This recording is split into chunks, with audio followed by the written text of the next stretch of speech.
खटारा घोषित किया, हम भी 15 साल की पुरानी सरकार को बदल कर दिखा देंगे। वहाँ ऑटो खड़ा है तो नो पार्किंग है, लेकिन पूरे नगर निगम की बसें खड़ा है तो उसके लिए नो पार्किंग की व्यवस्था नहीं है। ये सरकार निकम्मा सरकार है, गरीब को भगाओ अमीर को बसाओ। पुलिस वाले बात कहते हैं कि ऑटो वाले कहीं भी जाके गाड़ी लगा देते हैं, आम लोगों को काफी 500 रुपया कमाएगा, 5000 का चालान देगा। वो दिन भर बाल बच्चा के लिए 500 रुपया 200 रुपया का निकलता है।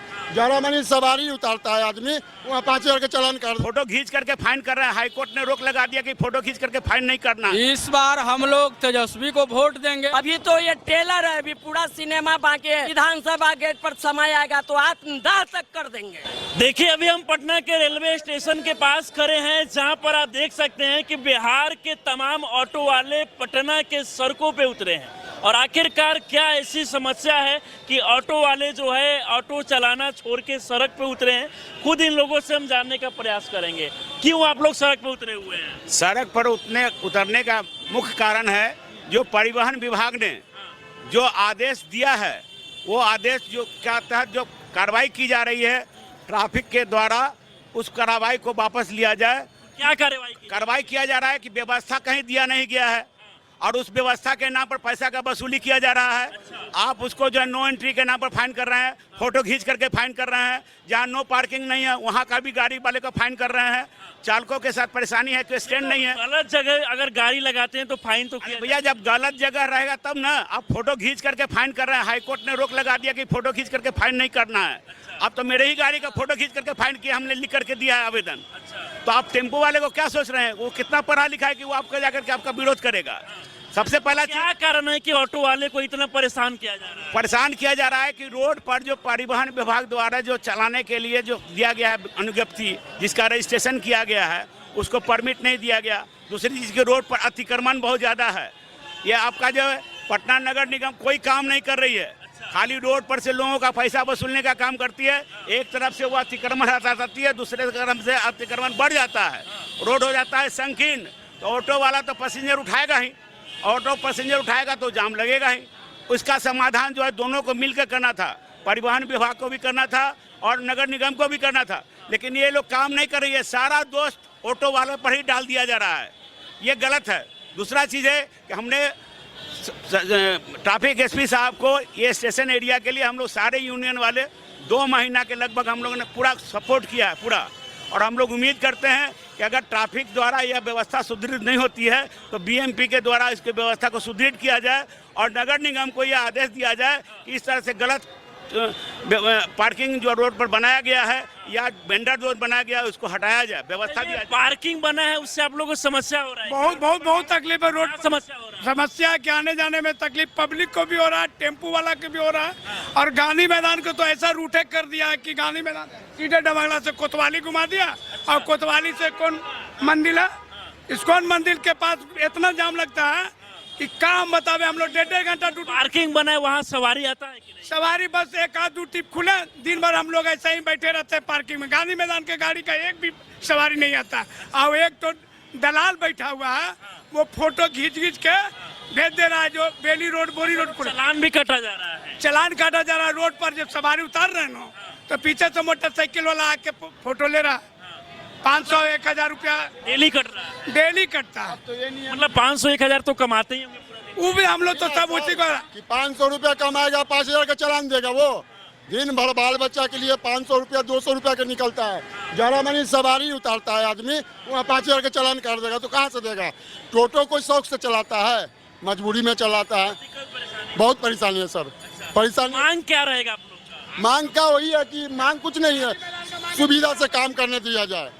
गलत करे तो चालान काटिए। गांधी मैदान का मांग है कि जैसे पुल चल रहे थे उस तरह से हमारी व्यवस्था की जाए, ताकि 1 से 1.5 किलोमीटर गांधी मैदान रूट का रनिंग बढ़ चुका है और भाड़ा में भी कोई परिवर्तन नहीं है और हर जगह समस्या आ रहा है।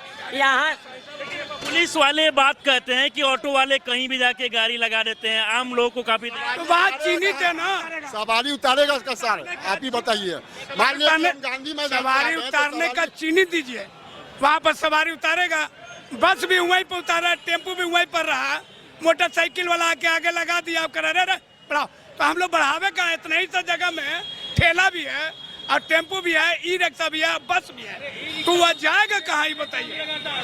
लगाना परमिट के ऊपर बोलना है, परमिट पर है कहना है।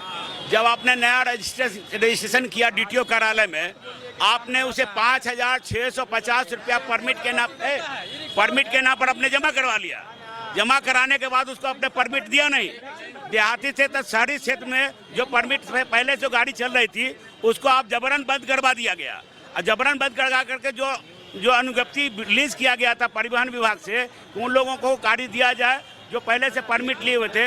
वो लोगों ने नया गाड़ी लिया, प्रतिस्थापन अभी तक उस परमिट का नहीं हुआ और उसको जो है अभी कह रहा है कि फाइन 20,000 रुपया लिया जाएगा। इसको वापस लिया जाए और जो लोग परमिट के लिए आवेदन दिया हुआ है उन लोग को परमिट दिया जाए और जो परमिट के ऊपर फाइन किया गया है उस परमिट को फाइन को वेव किया जाए, हटाया जाए।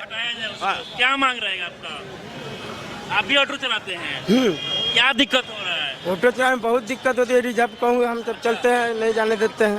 अच्छा, तो क्या लगता है बिहार में आने वाला समय में इलेक्शन भी है, तो ऑटो चालक लोग इससे प्रभाव पड़ेगा क्या? ऑटो चालक तो प्रभाव पड़ेगा, ये क्या पड़ेगा। जो रवैया यहाँ के राज्य सरकार ऑटो वाले पर कर रहे हैं और पूंजीपतियों को बढ़ावा दे रहे हैं, आपके सामने वहाँ ऑटो खड़ा है तो नो पार्किंग है, लेकिन पूरे नगर निगम की बसें खड़ा है तो उसके लिए नो पार्किंग की व्यवस्था नहीं है। हमारी 15 साल की गाड़ी पुरान होकर जिस तरह उन्होंने खटारा घोषित किया, हम भी 15 साल की पुरानी सरकार को बदल कर दिखा देंगे। ऑटो चालकों बिहार का भविष्य उत्पन्न करता है।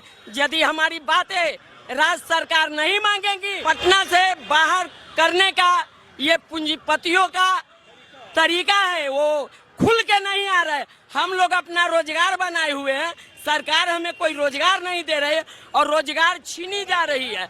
आप गांधी मैदान में देखिए, हम लोग की टेम्पू ओवरलोड है, लेकिन रांची पटना चलने वाली की बस के ऊपर सामान लोड हो रही है। क्या डिलीवरी वाहन है बस की सामान ऊपर लोड होता है? वहाँ पर डीएम कंट्रोल रूम, वहाँ पर ट्रैफिक एसपी का बिल्डिंग, वहीं पर पटना कमिश्नर नगर आयुक्त का बिल्डिंग, उसके बावजूद वहाँ अवैध बसें लोड हो रही है। हुए बहुत भावुक हो रहे हैं, मतलब क्यों नहीं हो? सरकार उस तरह से कर दिए, समय आने दीजिए सर। अभी तो ये टेलर है, अभी पूरा सिनेमा बाकी है। समय आएगा तो हम ऑटो चालकों अपनी अपनी परिवार के साथ विधानसभा गेट पर समय आएगा तो आत्मदाह तक कर देंगे। नहीं, ऐसा नहीं करना है, ऐसा मत करिए। सब लोग आपके लिए आवाज उठाएंगे, ऐसा नहीं सोचना। एकदम आप लोग से भी रिक्वेस्ट है कि हम लोग के प्रति आवाज उठाइए, लेकिन मैं आप लोग से भी कहूंगा, आप लोग में भी कुछ ऐसे हैं, मात्र ऑटो चालक 1 रुपया 2 रुपया बढ़ा के लेता है तो पेपर में सुनहरे अक्षर में आते हैं ऑटो चालकों की भाड़ा में मनमानी। तो थोड़ा सा हम लोग के ऊपर बताइए ना।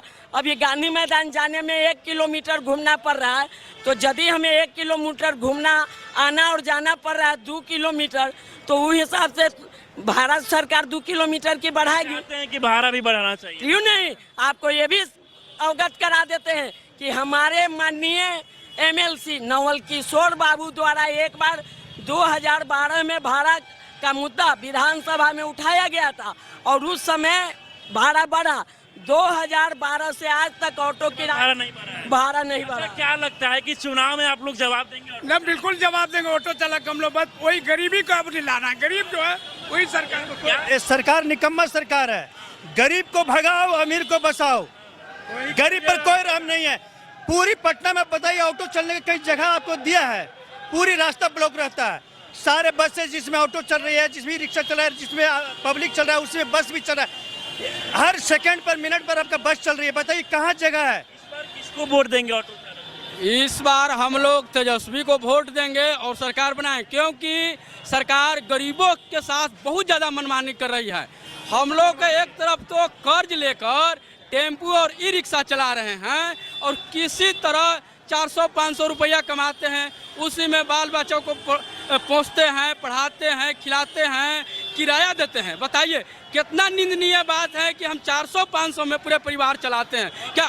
हाँ, ये अभी इतनी महंगाई बढ़ रही है, हर चीज़ की महंगाई बढ़ी है। सब्जी खरीदे जाइए तो 100 रुपया की सब्जी होगा कम से कम। हाँ, 40-50 रुपये किलो चावल है, आटा है, मतलब दिक्कत परेशानी होता है। अच्छा ये बताइए, हाँ क्या वो ये है, बताइए अभी हम लोग 13 तारीख को कमिश्नर साहब के साथ मीटिंग किए थे, जिसमें ट्रैफिक एसपी साहब थे। ई रिक्शा को हमने सवाल कमिश्नर साहब को उठाया कि जो मल्टी लेवल हब पार्क बना है उसमें ऊपर चढ़ने में बैटरी खत्म हो जाती है, उसका मतलब उससे ड्राइवर और पैसेंजर यदि बैटरी खत्म होती है तो नीचे की ओर गाड़ी टूटने लगती है, उसमें पैसेंजर और ड्राइवर दोनों को क्षति है, बहुत ही दिक्कत है। कमिश्नर साहब ने खुद कहे कि नहीं, ई रिक्शा को ऊपर नहीं चढ़ाया जाएगा, इसको नीचे से व्यवस्था दिया जाएगा। अभी तक 13 तारीख के बाद तक अभी तक कमिश्नर साहब इस पर कोई हम लोग को चिट्ठी नहीं दी है। नहीं लिखे। देखिए काफी ये लोग मारता है, ड्राइवर लोग को मारता है। कौन मारता है? ट्रैफिक लोग मारता है कि गाड़ी कहाँ रोक देते, कहाँ रोकेंगे, बोलिए, आप ही बोलिए। देखिए इन लोगों को बहुत सारा दिक्कत परेशानी होता है और कहीं ना कहीं इन लोग के मामले को भी सरकार को देखना चाहिए, क्योंकि ये लोग काफी परेशान हैं। तो आने वाले चुनाव में किसको वोट देंगे? वो तो टाइम बताएंगे, जब आएंगे चुनाव में जवाब देंगे। तो जो हमारे दुख के समय अभी है, जो पार्टी हमारे आंसू पोंछने आएंगे हम उनके साथ हैं। चलिए, इस वीडियो को देखकर आप लोग क्या सोचते हैं अपनी राय में जरूर हमारे साथ जुड़ रहे हैं। बहुत बहुत धन्यवाद।